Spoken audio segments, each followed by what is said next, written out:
Hello, everyone. Welcome to Apella Academy. My name is Connor Maniatty, an Associate Financial Advisor here at Apella Capital. I joined the firm 2 years ago, directly after Apella was spun off from our sister firm, Symmetry Partners. This was after a short 2-week vacation upon my graduation from Fairfield University.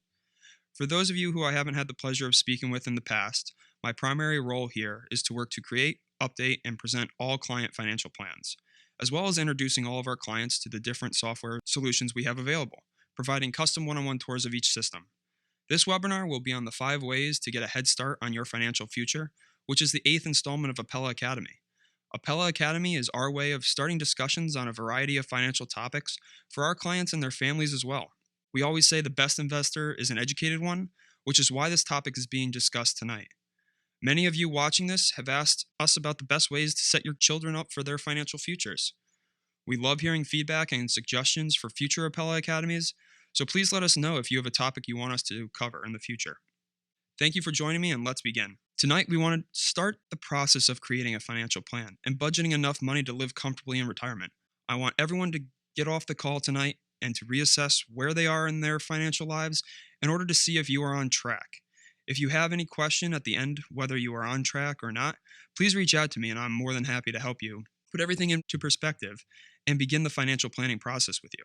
Tonight, we're going to dive into the differences in generations. Every generation is different when it comes to finances and their approach to saving. We are going to identify these differences and then how to learn from the past so that history doesn't repeat itself. We also want to talk about control. Many of us like to believe we have more control than we actually do. We are going to discuss 3 areas that we control when it comes to saving and investing, which is going to put ourselves in a better position going forward. When you look at planning in both finance and in life in general, it really boils down to preparation for the unknown. What happens if you suddenly get sick, lose your job, have some other financial emergency that you are unprepared for? We are going to discuss what you need to consider when building your emergency funds. Lastly, we need to talk about goal planning. Think of this like having to drive somewhere. When you have a destination in mind, you simply take out your phone, type in an address, and start driving. Every once in a while, something doesn't feel just right. So you have to pull over to the side of the road, bring up your phone again, check to make sure you typed in the right address, and then continue driving. When you have a destination in mind, but you don't know how you're going to get there, many times it can become confusing, and you might be in an area where you don't need to be in. Checking in on your financial future is important, and we are going to discuss how and when to do this within this presentation. Let's begin by identifying the generations.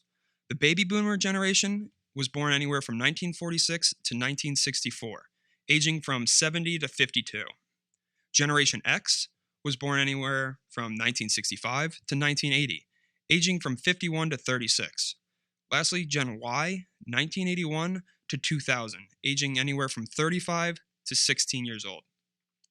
I am in the middle of Gen Y, and as I look at some of these differences, there are no surprises. My parents are baby boomers, and I see them as workaholics. If I have any feedback for them, I know to kindly interject at the right times when they're in good moods. Otherwise, I risk the next free dinner invitation. For baby boomers, work is their life, and because of this, they need to make sure that work is an exciting adventure. I completely see this in my parents. When it comes to Gen Y, we don't like to settle down early in life. We like to get out and explore, travel the world. Because of that, we put off getting married and buying homes. When we do something, we want the gratification of instant feedback. This is to ensure that we are constantly moving towards our goals, retiring and doing what we truly want to do. Work is a means to an end for us. We don't let work consume us. We simply work and do 100 different things at the same time, whether they are work-related or not. When it comes to the differences in lifestyle, baby boomers like public acknowledgement. Although I find it sometimes odd, some of my parents' baby boomer friends love to share their accomplishments on social media for the entire world to see. Boomers love to work towards a meaningful goal, and because of that, they are willing to do what is in the best interest of achieving that goal at all costs. When it comes to technology, boomers recognize that it is essential for success, but at the same time, they are less likely to search for the newest out there. My generation, on the other hand, is happy receiving individual praise or public praise, but neither is essential if we are able to learn an additional skill. What I see in my generation is a characteristic that can sometimes be annoying: curiosity. We are constantly looking for the next learning opportunity. This curiosity drives us to continuously look for new technology solutions out there that can help us learn and make our lives more interesting. When it comes to work, family, and loyalty, we are looking to have a work life that relates to our personal life. When we work with a team, we are loyal to that team. We like to see hard work being done, and our way of rewarding this is with our loyalty. So, how do these differences between the generations help us learn how to be financially successful? We need to learn from the past. This is the core issue. Nobody taught our parents how to save in their lifetime, and that although baby boomers may have prioritized work over lifestyle, they did not make saving their hard earned money a priority. I know my parents sacrificed a lot when it came to their retirement and my schooling. They made it a point that they wanted to get me through school without taking on a massive amount of debt. And it wasn't only me, it was my two siblings as well. That kind of mentality is why the average 401k is as concerning as it is. This is not enough money to retire for the vast majority of Americans. Thus, the average age of retirement is forced to increase. Don't be among the average saver. Today's focus is on the next generation of savers, Gen Y, or the millennial generation. Starting off right can have a massive impact on your financial future. We will address in detail questions like, when do I start saving? That's an easy one. That's yesterday. We do not want to fall into the trap here of thinking we should wait to make more money. How can I save? Everyone can save, and almost all of us have the option to contribute to a 401k. Is it a perfect system? No. But it is what we currently have available to us, and we need to work with it. How much do I save? I'm going to show you how far a very little bit of savings goes over the course of your lifetime. Let's look at two different people, one that starts saving here and now, and a procrastinator. Even if it's a small amount but in the present rather than the future, it is going to go a long way in ensuring a successful retirement. On the left, a person invests $2,000 a year for 10 years straight. Now that may seem like a large chunk to you millennials out there, but in reality, it's only $165 a month.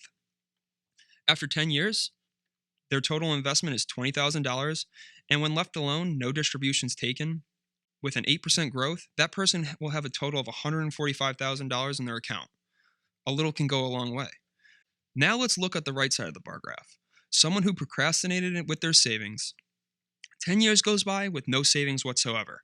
Then their job is going well, and they decide to start contributing $2,000 a year, but instead of doing so for 10 years, they contribute for 20 years straight.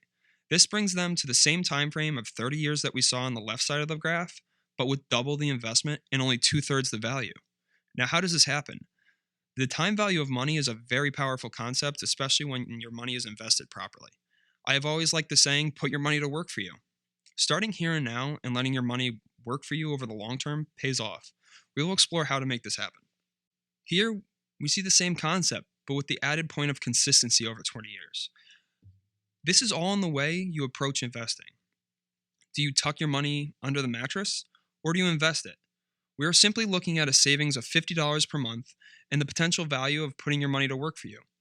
This is also a good time to point out that this isn't a ridiculous amount of return.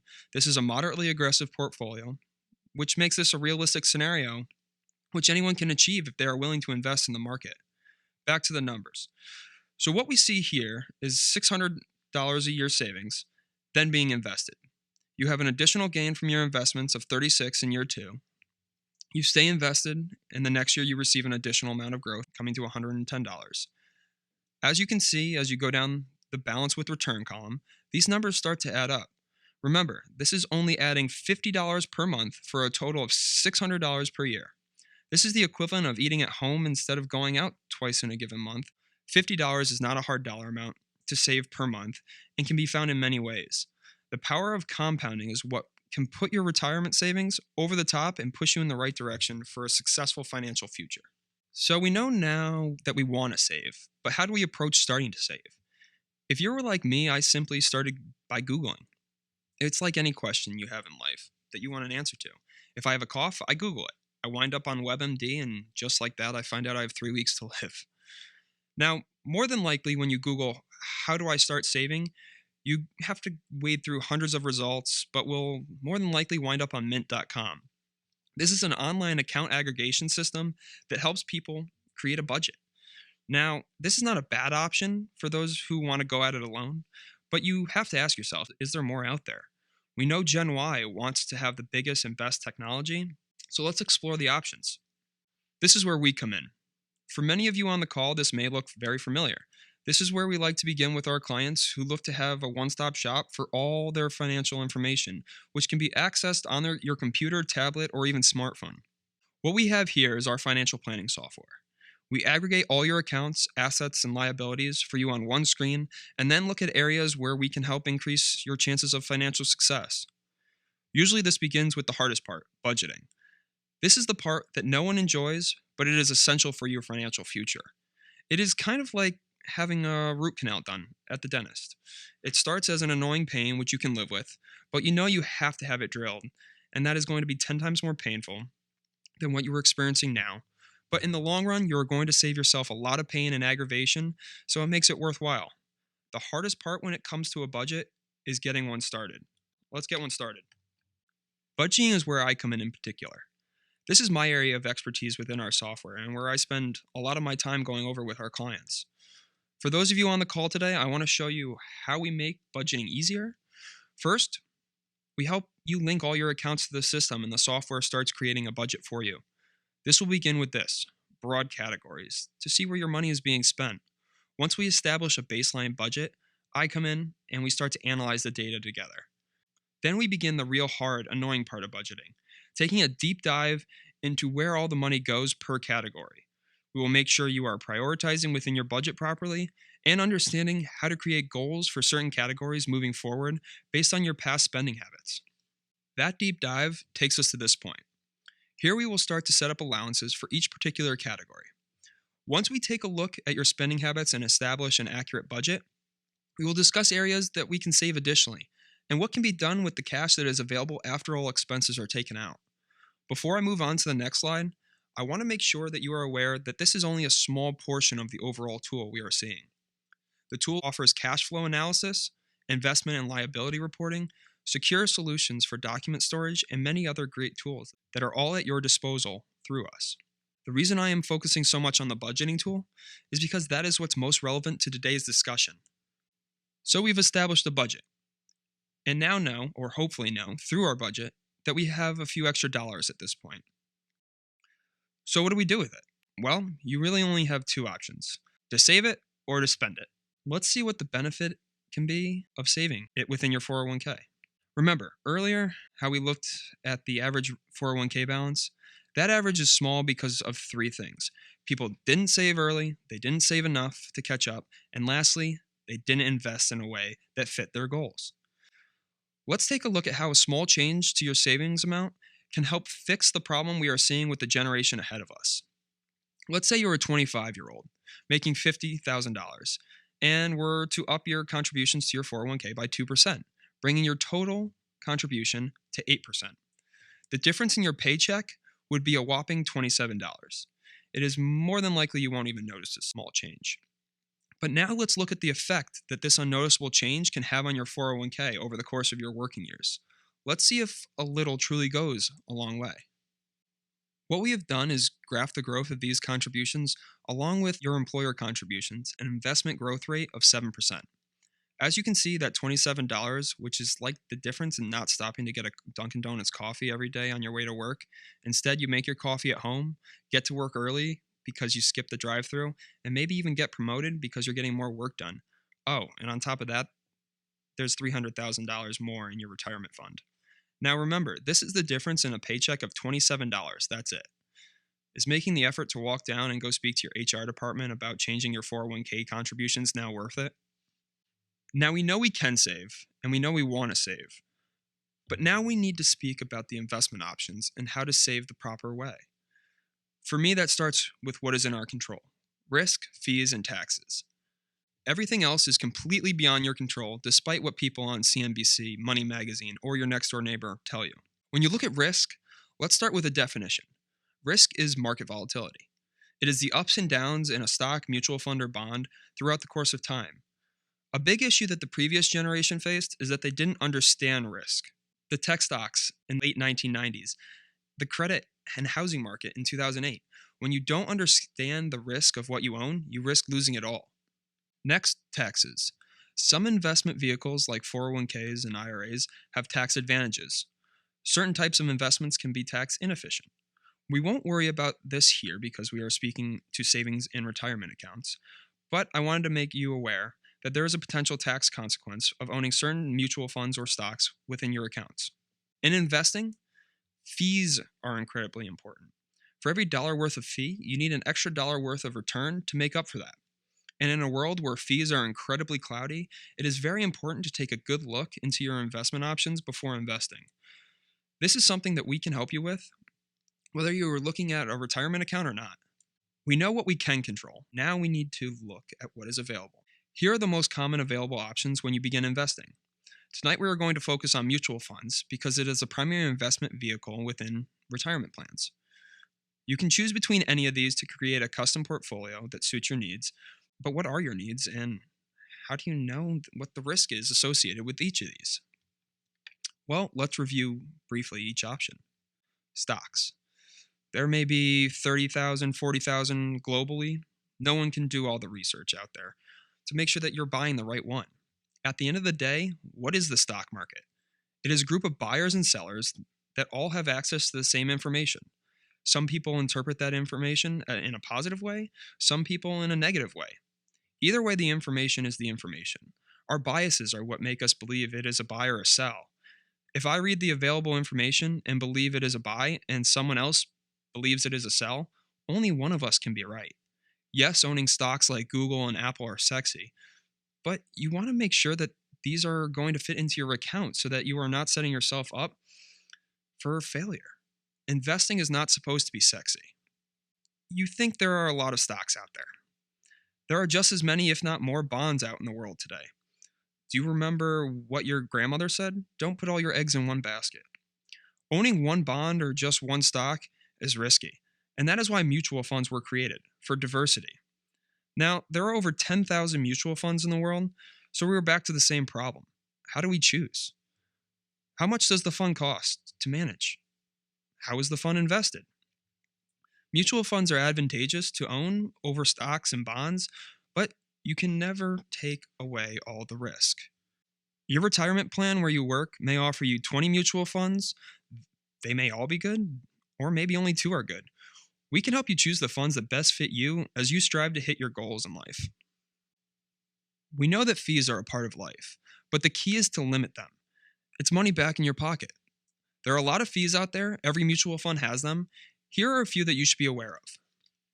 The expense ratio is the fee charged by the fund manager to manage the mutual fund. If there is a sales load for a mutual fund, it is going to be called either a front-end or back-end sales load. A front-end sales load comes when you buy into a fund, and a back-end sales load occurs when you sell a fund. Not all funds have sales loads. The investment advisory fee is a fee that a financial advisor will charge to manage your money. Since we are discussing investing in the context of your retirement fund, your company has already chosen one for you at this point. Custodial fees are the cost to hold your assets and ensure their safekeeping. Lastly, brokerage commissions. These are fees that are paid to a broker who executes a trade on your behalf. You want to look out for these as there is incentive for brokers to sell you certain products so that they can make more money on the back end. Many of these fees can be found by, yes, you guessed it, Googling them, which will give you all the data that you could ever want and more on each fund, or you can always come to us. We've discussed throughout this presentation your 401k, the options, savings amounts, and importance. But how does your 401k really work? Well, we know it is your employer-sponsored plan. If you work as a teacher or for the government, do not be concerned if it's called a 403b or a 457b. They all function alike. The tax advantages of a traditional 401k begin with your contributions. These contributions do not count as taxable income, which for you millennials may not sound like an advantage, but surely it's not a reason to put off contributions. Upon your retirement, when you start drawing down your 401k, that is when the tax man comes to collect his portion. The most advantageous part of a 401k is if the company you are working for matches any portion of your contribution. Generally, companies offer matches, and many times it looks like this. If you put in 3% of your salary, your company matches your contributions by adding an additional 3% to your retirement fund. But if you were to put in 6%, then your company contributes 4.5% of your total salary to your retirement fund. I like to think of these contributions as a bonus for being financially responsible. Lastly, you always want to ask your HR department if there is a Roth option to your plan. This can be extremely advantageous for you millennials out there because of the differences in tax treatments. Let's look at the differences here. The Roth option. Your contributions go into the account after taxes have been paid. The advantage of paying taxes here and now is that you get tax-free growth, which means that you will not pay taxes on the investment growth when you start to take the distributions. You may contribute at any age. When you would like to withdraw the funds, you can withdraw tax-free unless you are withdrawing earlier than with retirement age. But as we have discussed, we want to keep that money invested. In certain scenarios, there are penalties if you choose to withdraw early. You are never required to take the money from a Roth account. If you want to keep the money working for you throughout retirement and never touch it, that is an option when you have a Roth. Let's look at the traditional option. Tax-deferred growth. That sounds good, but what truly is it? Tax-deferred means that you put the money into the account before you are taxed and let it grow. Only when you start taking distributions do you have to pay the tax man. You cannot contribute past 70 and a half years of age unless you are continuing to work. The nice feature about traditional retirement accounts is that there are no income limits. The unfortunate and fortunate part of these is that you have to pay those taxes on earnings and principal. Hopefully there are plenty of earnings to be taxed on if you've been invested properly. Virtually any withdrawal before 59 and a half is subject to a 10% penalty. Lastly, you must take distributions from a traditional retirement savings account starting at age 70 and a half. Because you have contributed this money, tax deferred, the government forces you to take certain percentages out per year so that they can finally get their tax money. And if you miss any of these distributions, you will be assessed additional penalties. Nobody likes those penalties. Generally, if you are young and in a low tax bracket, a Roth may make sense for you. If you are in a high tax bracket, maybe a traditional makes more sense. Either way, you can always come to us for help. Now, what happens if there's a sudden emergency? Worst case scenario, medical emergency, but you could also face unemployment. Even something trivial like a car repair can be included here. It is the unexpected expenses that we need to prepare for. Remember back to the beginning, financial planning is all about planning for the unknown, and your emergency fund is essential for being prepared for anything life can throw at you. With an emergency fund, we recommend at least 3 months worth of savings, but ideally, we would like to have 6 months if possible. Now, this money is to be set aside, but where do you keep it? You need to be able to access the money fast, and you want to make sure that you do not lose money in the ups and downs of the market. So that leaves you with a few options. A checking or savings account are most common and what I recommend, but you can also invest in CDs or money market funds. Regardless of your choice of those options, when it comes to your emergency fund, this is not money you want to gamble with. And it is always better to be safe with 6 months of expenses, but at the bare minimum, you want to make sure that you have at least 3 months worth of savings. If you have additional money after funding your emergency fund plus maxing out your 401k, you can pay yourself through an IRA, or you can have some fun with the money you saved. You have the flexibility of both a Roth and traditional option. This is a definite benefit. In a Roth option, you need to be aware of the income limits for contributions. The Roth option can have penalties for contributing if you make a certain amount. This year, for you single folks out there, $117,500, and for you married couples, it is $184,000. Now, you may still be able to contribute when you make more than this amount. You just need to be careful because of the amounts will be adjusted. A downfall is the contribution limits are lower for IRAs compared to 401ks. As a millennial, you can only contribute $5,500 to an IRA, whether it's a Roth or traditional. If you remember back to the 401k contribution limit for this year, that was $18,000. But these retirement accounts do offer much more flexibility when it comes to the investments. The whole market is open to you within these accounts. I would recommend consulting a financial professional on a yearly basis to ensure proper allocations if you choose to use this type of account. So, you have your emergency fund, and you're saving towards retirement, maybe even funding an IRA. What do you do with the additional excess? This excess money is what we call the opportunity fund. This is money that can be used to fund other goals, go towards paying down debt, or invested in other types of accounts. The options are endless. But you have to be smart if you have goals similar to my parents. If you remember my parents from the beginning of this presentation, You will know that they made sure that my siblings and I were able to get through school without taking on a ton of debt. But this was at the expense of their retirement fund.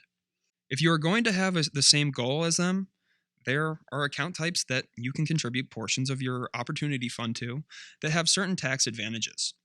We have advisors who specialize in college savings if this is something you want to discuss. If you are planning on leaving your job or buying a house and want to see how the expense or change in income affects your financial plan, the financial planning software we went over earlier has the ability to show you the effect this change will have over the course of your lifetime. Worried about getting sick and needing insurance? We can show you the differences of getting sick with insurance and without insurance.